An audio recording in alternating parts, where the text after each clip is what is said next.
La conspiración de las lenguas. El origen de los idiomas actuales. En un principio, el hombre era muy ingenuo, manipulable, y subordinado a los deseos y proyectos de los llamados dioses.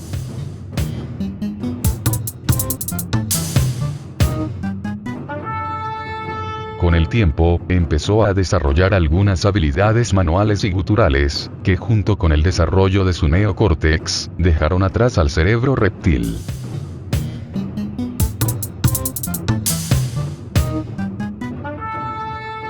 Lo anterior lo llevó a desarrollar herramientas y modos de comunicarse, sin embargo el hombre continuó siendo controlado y esclavizado por los dioses, hasta que se reveló dentro de sí mismo una cualidad que lo haría trascender. El habla.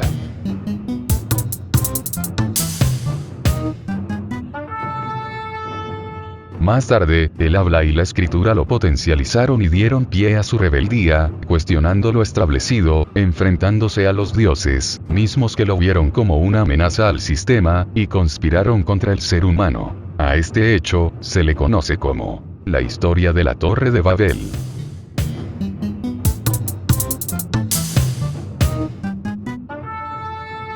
Descubre cómo llegué a esta conclusión, y afirmo que los dioses nos dieron varios idiomas para dividirnos y lograr el control de las masas.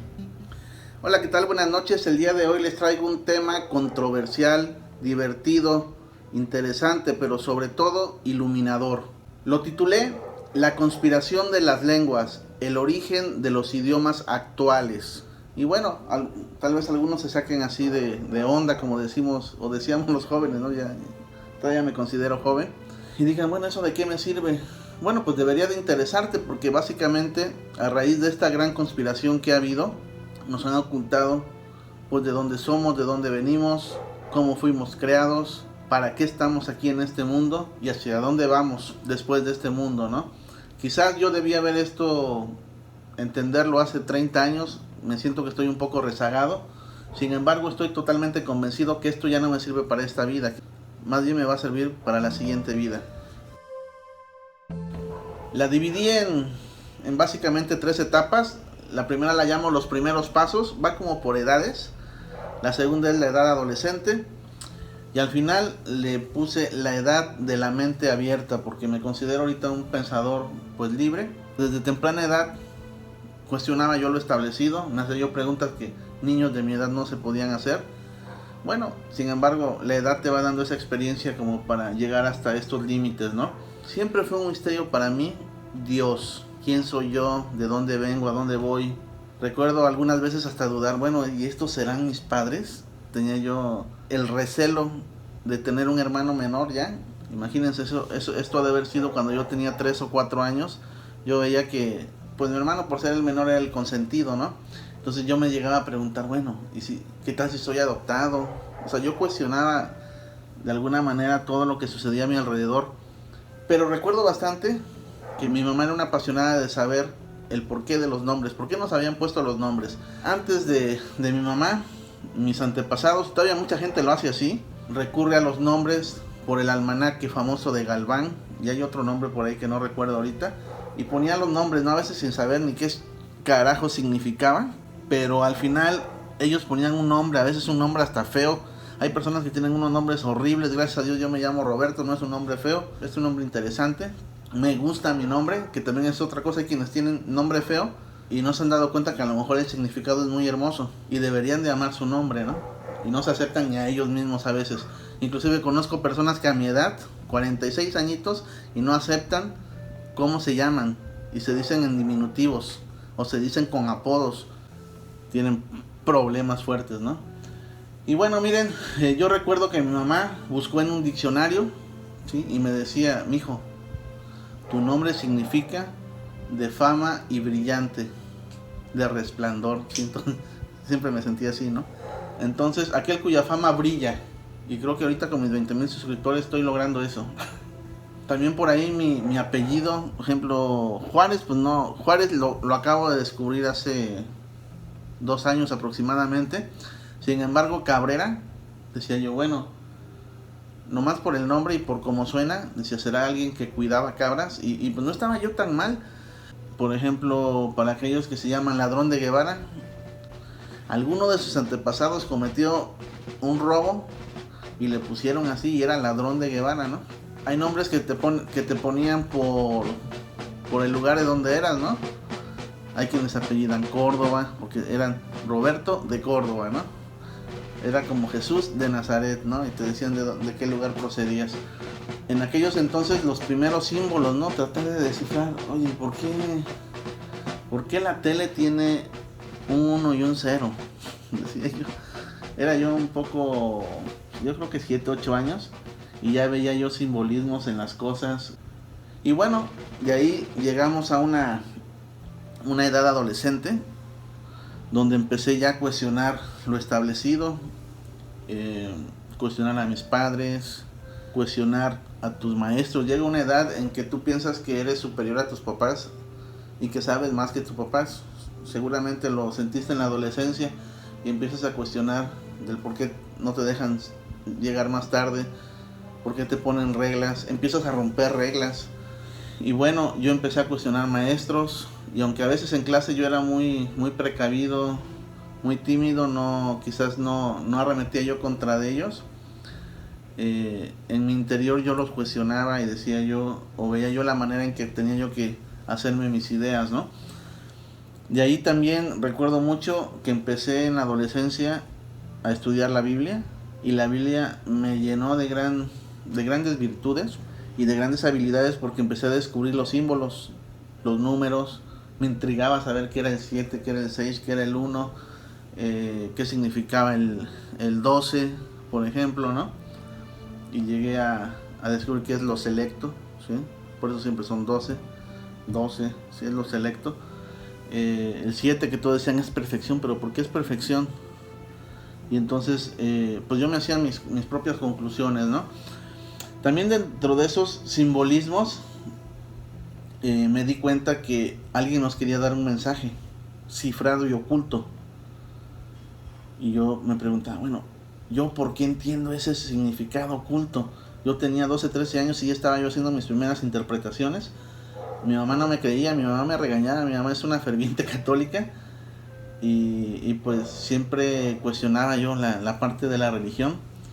Muchas cosas yo no estoy de acuerdo con la religión y la manera en cómo ellos hacen su proselitismo y hacen su negocio, porque al final es un negocio. De ahí también en la secundaria, en la adolescencia, pues te ponen una materia que se llama inglés, ¿no? Y tienes que aprender otro idioma, o tratar de aprender otro idioma. Y bueno, a mí me gustó mucho el inglés, era yo un buen estudiante, quizás no lo hablo al 100%, pero al final me di cuenta con el inglés, y luego se me junta la música, que también son símbolos y maneras de interpretar. Me di cuenta, por ejemplo, que la música es un lenguaje, ¿sí? Es una manera, es como si estuvieras hablando, es un lenguaje universal. Tú, con los símbolos y la manera en que interpretas esos símbolos, puedes provocar, sin hablar, sin cantar, puedes provocar ternura, amor, odio, euforia, ¿sí? Entonces todo eso tú expresas con símbolos, y esos símbolos que se reflejan en vibraciones sonoras, pues nos dicen algo, nos dicen por lo menos el estado de ánimo de la persona que compuso esa pieza musical. Y por otro lado, el inglés, decía yo, bueno, ¿por qué hay palabras que parecen estar en español pero se pronuncian diferente? Alguien por ahí nos dijo que se pronunciaban diferentes, alguien por ahí instituyó que, por ejemplo, no se tenía que pronunciar como no, y me sembró la idea de, quizás muy dentro de mí, llegué a pensar que había un idioma origen, un idioma original, un idioma de donde emanan todos, ¿sí? Porque había palabras comunes en inglés con español, aunque se pronuncian a veces diferentes. Bueno, todo el mundo sabe que por ejemplo, nosotros aquí decimos mamá o ma, allá se escribe mom, pero se pronuncia mom, o sea, como si fuera una A, ¿sí? Y aunque no son totalmente iguales, yo empezaba a hacer mis conclusiones. La D, la B, la P, o sea, llegan a ser como que llegan a intercambiarse entre un idioma y otro. Y después, por ejemplo, veía yo y después ahí en la zona donde vivía yo en Orizaba, llegaba mucho indígena de la sierra, muchos de ellos hablando náhuatl, ¿sí? y hablaban español, eran bilingües, y me empecé a dar cuenta que para que cuando ellos empezaban a hablar o tenían una plática que no querían que yo me diera cuenta o que yo me enterara, ellos hablaban en su dialecto y se reían, ¿no? A veces se burlaban de uno y entonces me di cuenta, alguien por ahí se le ocurrió inventar los idiomas para que el otro no se enterara de algunas cosas, ¿no? Que estaban haciéndose tal vez en determinada parte del mundo, y alguien empezó a maquilar esta parte de tener otra pronunciación, otra vocalización, que un grupo determinado de personas no entendiera lo que decía otro, y ahorita al final van a ver toda la conclusión. Después también llegó la edad de mente abierta. Yo creo que la puedo catalogar a partir de los 21 años, donde empiezo yo a desarrollar ya más habilidades y empiezo a leer mucho más, ¿no? De lo que leía yo antes. Recuerdo muy bien cuando leí el Quijote. Pues muchos lo leen y se les hace muy chusco el sonzón de Sancho Panza, ¿no? Y quizás muchos nomás lo relacionan a que era el simplón ayudante de Don Quijote, el gordito bonachón que quería preñar a todas las mujeres que no preñaba Don Quijote. Y bueno, y que de ahí viene el mote de Sancho, a los que le ponen el cuerno a los esposos, ¿no? A los cornudos, les dicen por ahí. Y quizás todos se enfoquen a que este Don Quijote era un loco que imaginaba que peleaba con gigantes y eran unos molinos de viento. Y pensaba que estaba enamoradísimo y que Dulcinea estaba enamorado de él, pero no era cierto. A mí la verdad, Don Quijote me llamó la atención más por lo que me brindó de conocimiento en simbología, en el conocimiento de las letras. Con Don Quijote, y también por esa época yo llegué a Veracruz, me fui a parar allá a San Juan de Ulúa, que les recomiendo cuando vengan a Veracruz, vayan a San Juan de Ulúa. Es una cárcel antiquísima, se dice que ahí estuvo Chucho el Roto, y ahí podía yo ver la escritura donde podía yo comprobar lo que decía Don Quijote, o lo que se decía de Don Quijote. Cuando ustedes ven el diseño original de Don Quijote, se pueden dar cuenta que la U no existía. La U digamos que es una letra nueva, y me empecé a dar cuenta que por ejemplo la U era una V, la V se pronunciaba como U, y por eso se llama V, porque a veces se pronunciaba como U y a veces se pronunciaba como B. Y la W o la W, por eso es así, porque parece U o parece B. Y también por ejemplo me empecé a hacer de ideas como de por qué la regla esa gramatical de antes de P y B siempre va una M. Pues porque es lo mismo, la P y la B es lo mismo, son letras, son como si fueran primas, ¿sí? La P y la B es lo mismo, entonces por eso antes de cada una va una M. Y por ejemplo, era yo muy fijado en el tema de la J. ¿Por qué la J minúscula tiene un puntito arriba? ¿Y por qué la I minúscula tiene un puntito arriba? Porque tienen la misma procedencia. La I, la J, la L, pues es lo mismito, ¿no? Tienen el mismo origen. Algo también bien curioso que me quedó de Don Quijote, bueno, de entrada, que alguien patrocinó a Don Quijote para hacer que la lengua castellano, o lo que conocemos hoy como español, quedara como lengua oficial de ese reino. Bueno, de varios reinos, porque se unieron el de Castilla, el de Navarra, ¿sí? Se unieron varios reinos, y olvidar los otros idiomas. Le vamos a dar realce a este idioma, lo vamos a proponer, porque este nuevo idioma va a ocultar lo que está aquí atrás, ¿sí? O la riqueza de esto que se queda aquí atrás de otros idiomas, ¿no? Y entonces tú te puedes dar cuenta en el Quijote cómo llega a una zona, a una región de España, de lo que hoy es España, y a las mujeres les decían Fermosa, y llegaban a otra región muy cerca de la Mancha y le decían hermosa, Fermosa, hermosa. ¿Qué quiere decir? Antes no había mucha distinción en lo que es la pronunciación de la H y de la F. Se pronunciaban quizás igual, quizás una de las dos no existía. Y ya llegó el momento en que se hizo un solo criterio de cómo debía ser la pronunciación de la H y de la F, y definieron, ¿sabes qué? La H es muda, aunque después les voy a contar un cuento, no es muda, no es totalmente muda, ¿sí? Y hay otras letras que pueden llegar a ser mudas. Ahorita les cuento otro chiste. Y entonces llegué a la conclusión de que, por ejemplo, Fernando y Hernando es el mismo nombre, nada más que uno se pronunciaba en una región de España y el otro en la otra. Hernández y Fernández es lo mismo. Es como cuando decía Fermosa, hermosa, Hernández, Fernández, tienen el mismo origen, ¿no? Fíjense cómo fueron jugando con los fonemas y las pronunciaciones, ¿no? Y fueron haciendo nuevas reglas gramaticales. De repente hice por ahí un experimento social donde yo les preguntaba a algunas personas que si creían que la H era realmente muda. Algunas afirman solemnemente que sí es muda, porque así se los enseñaron. Pero si tú pones una C y una H la pronunciación cambia. Ya no es C. Si fuera muda totalmente seguiría siendo C, pero no, es che. Y también si le pones una S y una I, es sí, pero si le antepones a la I una H, es shi. Entonces, dime si la H es muda totalmente, ¿no? Da origen a otro fonema. Y después les preguntaba yo que si la única letra muda era la H. Y bueno, les hago el acertijo. Alguien que me diga si la H es la única letra muda. Y si me dice sí es la única muda, ¿por qué? Pero si me dice no, hay otras, que me diga cuál es la otra letra que se vuelve muda. Ah, ¿verdad? Esa no se la sabían. Se le he preguntado a maestros que dan español en la secundaria y no saben que hay otra letra que se vuelve muda.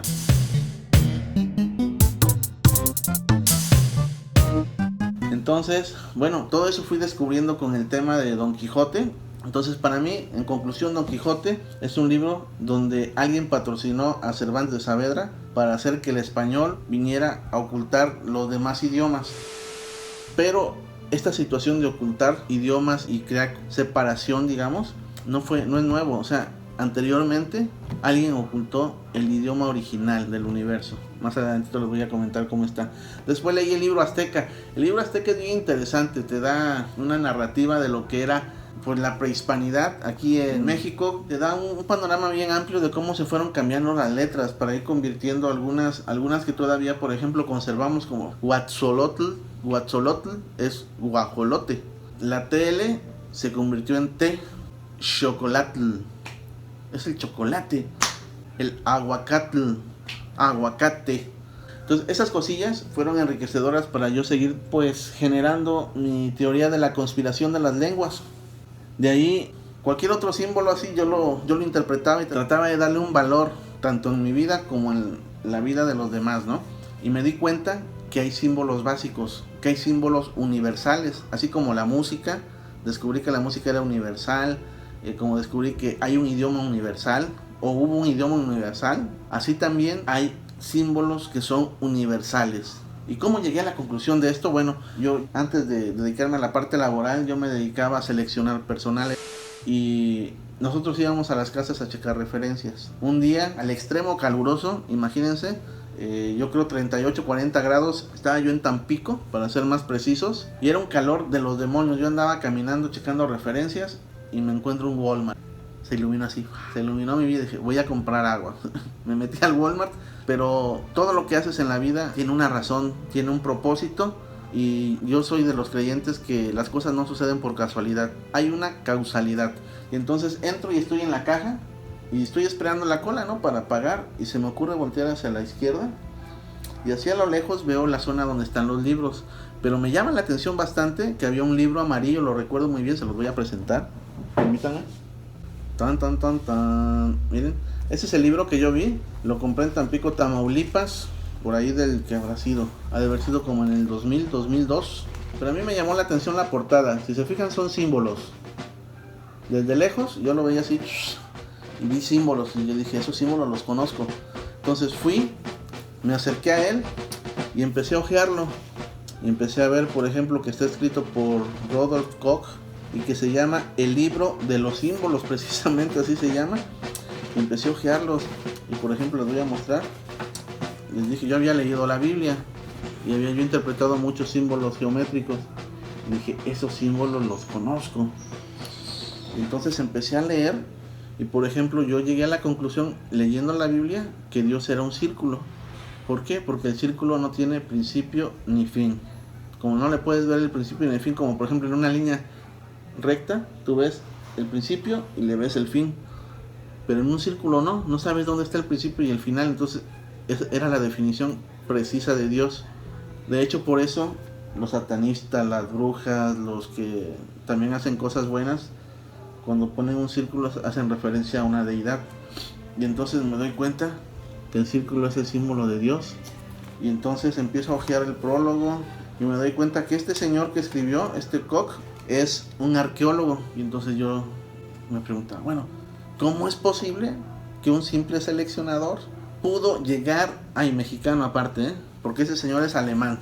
¿Cómo es posible que un abogado, reclutador de personal, mexicano, muy joven, tenía yo como 23, 24 años, a esa corta edad haya llegado a conclusiones similares y si no es para adularme, pero casi iguales a las de un señor que se dedica totalmente a la arqueología, a la interpretación de símbolos, de jeroglíficos. Y entonces dije, wow. Dije, es que en el tema de símbolos hay símbolos universales que todo el mundo puede saber de dónde vienen y a dónde van, porque no significan otra cosa más que ese símbolo universal, ¿sí? Por ejemplo, el 0 es el origen, ese va a ser tema de otro video. Pero pues sí, entonces me llamó tanto la atención que dije, venga para acá. Me compré el libro, aprendí mucho más, seguí instruyéndome. Y entonces también me di cuenta que a través de todo ese conocimiento que fui acumulando y maquilando y diciendo, bueno, ¿a quién le convenía ocultar por una parte el conocimiento, el lenguaje? Pero también a quién le convenía crear un nuevo lenguaje o varios lenguajes. Y eureka. Y entonces empieza a detonar mi cerebro un montón de preguntas y respuestas, y me doy cuenta que en realidad hay una gran conspiración de las lenguas, que obviamente dio origen a nuestros idiomas actuales. Pero ¿dónde está el origen de esa conspiración? Y entonces yo recuerdo, bueno, el libro más antiguo pues debe ser la Biblia, aunque ahora ya sabemos que no, ¿verdad? Los escritos sumerios son mucho más antiguos. Tenemos aquí el pasaje de la Torre de Babel, Génesis 11, del 1 al 9. Y entonces empieza el relato de que los personajes de aquella época quieren construir una torre. Pero esa torre desafiaba a Dios. Querían que la torre llegara, digamos, hasta la cúpula, dirán algunos terraplanistas. Pero bueno, simplemente era una metáfora. La metáfora de la Torre de Babel significa que ellos estaban, de cierta manera, acumulando tanto conocimiento como humanidad, que estaban desafiando a Dios en conocimiento. Esto es, lo que no nos cuenta la Biblia es que nosotros no fuimos creados por amor, fuimos creados para ser esclavos. Nosotros recibíamos órdenes directas de Dios y ejecutábamos, labrábamos el Edén, ¿sí? Le dábamos de comer a los Anunnaki que vivían en aquel entonces, pero no podíamos tomar decisiones propias. De hecho, también leyendo un gran libro que se llama Inteligencia Emocional, me doy cuenta el momento idóneo donde se une el libro de Inteligencia Emocional y la Biblia. Porque nosotros no éramos capaces de tomar decisiones, no teníamos, digamos que desarrollado el razonamiento como lo conocemos actualmente. Entonces en la Biblia dice que pecamos, que agarramos del fruto prohibido. Y bueno, además de que ya sabemos que tuvimos sexo y que conocimos la parte sexual y que tuvimos sexo con la raza serpiente, aparte de todo ello, fuimos manipulados genéticamente y pudimos procrear. Esa es una. Otra, pudimos tomar decisiones y nos dimos cuenta que estábamos desnudos, ¿sí? Y yo les pongo el ejemplo de los perritos. Los perritos les dan ganas de hacer baño y hacen del baño. Les dan ganas de preñar a la perrita y ¡fum!, se le montan. Ellos no son conscientes y no les importa si hay un humano ahí junto, si hay otro perro ahí. Ellos donde les da las ganas, ahí hacen su necesidad, ¿sí? Actúan por instinto. Nosotros éramos así. Entonces llegó el momento en que adquirimos ese gran desarrollo. El libro de Inteligencia Emocional habla de que primero teníamos un cerebro pues, tipo reptil, donde solamente pues nos manejamos por impulsos, ¿no? ¿Cuándo es cuando empezamos a razonar y a tener también sentimientos? Porque algunos sentimientos provienen de la parte de la razón. Es cuando se nos desarrolla el neocórtex, o sea, la nueva corteza, la parte de aquí y sobre todo la frontal. En ese momento dejamos de ser unos reptiles, un pensamiento reptil, y empezamos a adquirir profundidad en nuestro pensamiento. Empezamos a pensar qué hicimos y hacia dónde vamos. Empezamos a hacernos preguntas. ¿Por qué Dios nos manda? ¿Por qué Él nos pone los gobernantes? ¿Qué pasa si los pongo yo? Y empiezan a cuestionar el orden establecido. Llega un momento en que llega tanta rebeldía y tanto nivel de conocimiento que adquirimos que éramos un peligro para los dioses o supuestos dioses que teníamos en ese momento, que ellos hacen la conspiración de las lenguas. A ellos les convenía nuestra raza o original, la querían tener sometida. Entonces la única manera de someternos es, como dice Maquiavelo, divide y vencerás. Entonces narra la Torre de Babel, que de repente inclusive cuando empiezan a cambiarse los idiomas, pues empiezan a construir chueco, ¿no? Y se ve la torre incompleta y como que aquí tenía un tipo de ornamento y de este lado otro tipo de... Era un despapalle, para que me entiendan. ¿Por qué? Porque ya no se entendían unos con otros, ¿no? Y esa fue la finalidad. Entonces, la idea es que tú ya no te entiendas conmigo, porque si estás dividido, te puedo vencer más fácil que si estás unido. Y otra cosa bien importante, que es también lo que hicieron los españoles, los que hicieron los que quemaron el Faro de Alejandría, con toda esa información importante que se fue en esa biblioteca cuando se quemó. Cuando llegaron aquí, quemaron los papiros, quemaron los códices, todo eso. Bueno, no papiros solamente allá, ¿verdad? En Egipto, ¿no? Pero aquí quemaron códices. Toda esa información relevante se hizo a un lado, porque ocultaba cosas que nos hacían crecer como humanidad. De hecho, ¿por qué creen que algunos libros son apócrifos? Porque se les iba a caer el teatrito a los católicos principalmente, bueno, y ahora todas las religiones, ¿no? Que se han colgado del tema de la espiritualidad, aunque realmente es religiosidad, y es el gran negocio, donde casi no inviertes, todo es hacia acá. Y entonces la ley del asadón, dicen, ¿no? Y entonces de esa manera logran ocultar, separar a la gente, ocultar el idioma original, que por ahí dicen algunos estudiosos, don Hernando, y por ahí don Sheve 10, que también es otro ilustrado, que dice que el euskera es el idioma original. Inclusive Sheve dice que el euskera viene siendo el sumerio, nada más que dice que es lo mismo, ¿no? Nada más que con la diferencia de que el sumerio pues ya se dejó de escribir y el euskera sigue, ¿no? Pero dicen que es el mismo origen. De hecho, el euskera está catalogado como el idioma más antiguo de Europa. Se dice que es un idioma celeste. Muchos por ahí afirman o afirmaban, hasta antes de que llegaran estos dos tipos, de que los vascos tenían el idioma euskera, y que este euskera no tenía la misma raíz que, por ejemplo, todas las lenguas latinas y de otros idiomas que provienen de una misma raíz. Pero de acuerdo a lo que comenta Sheve, pues realmente de aquí surge todo. Sí, y han querido aplastar el idioma, y han querido sobajarlo, y quisieron borrarlo completamente, porque cuando se hizo el castellano fue para borrar el vasco. Nada más que hubo gente muy rebelde, pues ustedes conocen, estaba la famosa ETA, y ellos se han querido siempre separar de España, pero es a razón de que ellos quieren conservar sus raíces, su idioma. Entonces, digo, no hay nada malo en eso, ¿no? Nada más que pues los han satanizado por lo mismo, ¿no? Porque hay muchos intereses pues políticos y económicos al respecto. Y bueno, esa sería la gran conclusión. Sí hay una gran conspiración de las lenguas, se dio en la época de la Torre de Babel. Ese fue el primer movimiento donde dijeron, vamos a crear varias lenguas para confundir a la gente, dominarla, y por otra parte escondemos el idioma original, que en aquel entonces se supone que era el sumerio, ¿sí? Y bueno, posteriormente se dan algunas otras participaciones. Lo más reciente, y reciente porque de la época de los Anunnaki y de los sumerios hacia el siglo XXI, bueno, lo más reciente es el tema de Don Quijote, ¿no?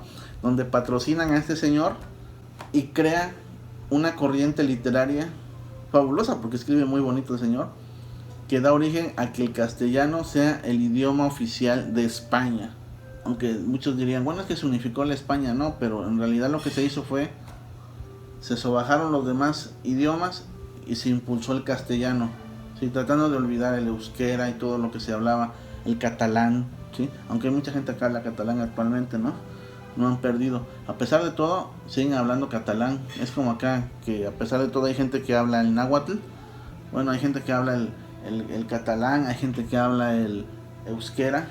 Y de esta manera cerraríamos esta primera gran parte, donde les siembro un poquito la idea de que el origen de tantos idiomas que tenemos actualmente es por un propósito que alguien diseñó para dominarnos. Espero les guste. La conspiración de las lenguas. El origen de los idiomas actuales.